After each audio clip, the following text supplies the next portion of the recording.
तो हेलो दोस्तों, सभी दोस्तों से मेरा नमस्ते। मैं आप सबकी कंचन। दोस्तों, मैं एक गीत सुनाने जा रही हूँ। जो गलती हो कमेंट बॉक्स में बताइएगा।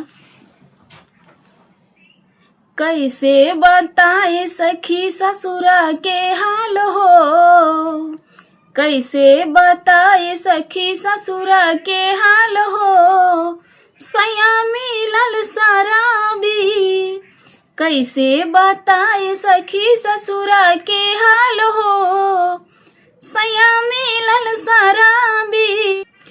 पी के शराब रोज घरवा आवे, पी के शराब रोज घरवा आवे, साथे में सौतन लावाई हो सखी सैया शराबी। साथे उ सौतन लावाई हो सखी सैया शराबी। कैसे बताई सखी ससुरा के हाल